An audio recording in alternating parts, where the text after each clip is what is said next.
ప్రోత్సాహం ఈరోజు నన్ను ముందడికి నడిపిస్తూ ఉంది.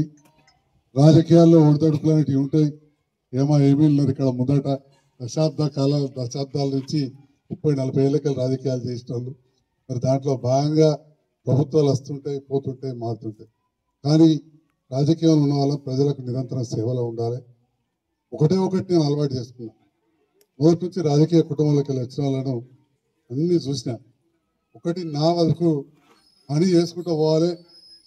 ఎవరైనా చేసేటోళ్ళు ఉంటే అడ్డం మాత్రం పడద్దు. ఎవరికైనా అడ్డం పడుతుంది పేద ప్రజలకు నష్టం అవుతుంది. కాబట్టి నిరంతర అభివృద్ధి ప్రక్రియలో భాగంగా అందరం కలిసి పనిచేయాలి అని చెప్పి నేను ఆలోచించేవాడు. దాంట్లో అధికారులందరి సహకారం కూడా అవసరం ఉంటుంది.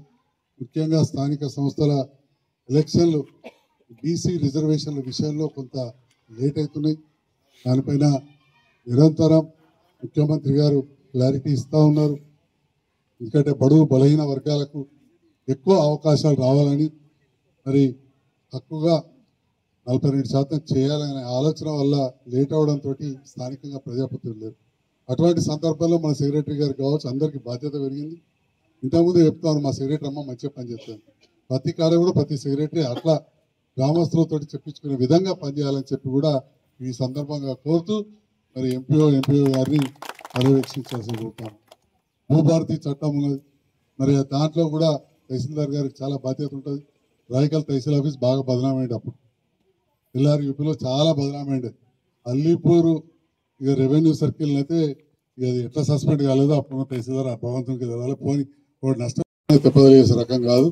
అప్పుడు చెప్తాం. ఇప్పుడు కూడా రేవంత్ రెడ్డి గారి నేతృత్వంలో ఎన్నో కార్యక్రమాలు చేస్తుంది. ప్రభుత్వంతో కలిసి పనిచేస్తున్నా. మన నియోజకవర్గానికి నిధులు తీసుకొస్తా ఉన్నాం. కొత్తపేట మూటపల్లి రోడ్ కట్ అయింది. మూటపల్లి ఒడ్రకల్లి రోడ్ కట్ అయింది. ఇటుకాల రోడ్ కట్ అయింది. అవన్నీ కూడా మరమ్మతులు చేయించడానికి నిధులు మంజూరు అయినాయి టెంపరీగా. తర్వాత కూడా పూర్తి స్థాయిలో చేద్దామని చెప్పి కూడా ఈ సందర్భంగా తెలియజేస్తాను. ఇక కొత్తపేట గ్రామం, నేను రాజకీయాలకు రాగానే సీనియర్ నాయకులు ఉన్నారు ఇక్కడ. ఫస్ట్ అతను లిఫ్ట్ మంచిగా చేయించాలి. ఆ లిఫ్ట్ ఎన్నడూ పెట్టిందో ఏమైందో దేవుడికి తెలియదు, కానీ ఎన్ని ఎకరాలు వారిందో తెలియదు. కానీ ఆ లిఫ్ట్ పోయి ఇలా చెక్ డ్యామ్ రావడం, కరెంటు కూడా నిరంతరం ఉండడంతో వందల ఎకరాలు ఇవాళ పచ్చగా పడ్డాయి. ఆ రైతులు చెప్తున్నారు 4 లక్షలకు ఎకరం ఉన్నది, ఇలా 15 లక్షలకు ఎకరం అయింది. ఆ లిఫ్ట్ తోటి పని లేకుండా అయిపోయింది. అంతకంటే ఇప్పుడు ఎక్కువ పని చేసి పెట్టిన అరువు నాకు దగ్గర లేదు. ఇవాళ అంతకంటే ఎక్కువ వాడుతున్నది, అంతకంటే ఎక్కువ మోటార్లు నడుతున్నాయి, అంతకంటే ఎక్కువ పంపులు వాడుతున్నాయి, అంతకంటే ఎక్కువ పంటలు వాడుతున్నాయి. భూముల ధర 4 అంతలు 5 అంతలు అయింది. మరి ఈ రకంగా ఈ ప్రాంతం అభివృద్ధి చెందే విధంగా మూటపల్లి చెరువు నిండాలంటే మరి భూపత్పూరికలు రావాలి. ఊరికి కట్ చేస్తాం, అక్కడ అక్కడ పెట్టించి ఆ నీళ్ళు వచ్చే విధంగా కూడా చూస్తాం. అంటే ఈ మూటపల్లికి నాకు చాలా మందితో సంబంధాలు ఉన్నాయి. చిన్నప్పటి నుంచి కూడా బంధుత్వాలు కావచ్చు ఇంకున్నాయి. వాటి దానికి ఓదలుచుకోలేదు. కానీ ఇక్కడి పరిస్థితులు రోడ్డు నుంచి తెలుసు. వాళ్ళకి నష్టం చేస్తే లాభం చేద్దాం అనుకుంటే ఇంకోళ్ళకి నష్టం అవుతుంది. మన జీవితమే ఖతం అయిపోతుంది. కాబట్టి ఆ భూభారతి చట్టాన్ని ఏదైతే ప్రభుత్వం ప్రతిష్టాత్మకంగా తెచ్చిందో ఆ గ్రామ పంచాయతీ గ్రామ ఆఫీసర్స్ జీపీఓలను అందరినీ కూడా మీరు కోఆర్డినేట్ చేసుకొని చేయాల్సిందిగా కోరుతాం. అదేవిధంగా ప్రభుత్వం వచ్చిన తర్వాత ఇందిరా మిల్ల కార్యక్రమం స్టార్ట్ అయింది. కడు పేదవాళ్ళకు మనం ప్రాధాన్యత ఇవ్వాలి. ఇల్లు నోడు నేను ఇచ్చుకొని కట్టుకుంటా అంటే మొదటికెళ్ళి గుడిసెలు ఉన్న వాళ్ళు మనం అనుభవం.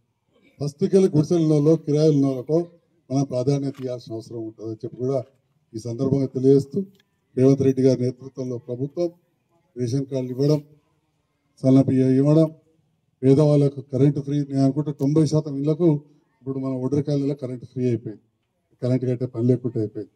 అంటే ప్రతి ప్రభుత్వం కొన్ని కార్యక్రమాలు తీసుకుంటుంది. పోయిన ప్రభుత్వం కూడా కొన్ని కార్యక్రమాలు తీసుకుంది. నేను ఎప్పుడు చెప్తా ఉంటాను, కవితమ్మ ప్రోత్సాహంతో నేను రాజకీయాలకు వచ్చిన అప్పటి ప్రభుత్వం కూడా కొన్ని మంచి పనులు చేసింది.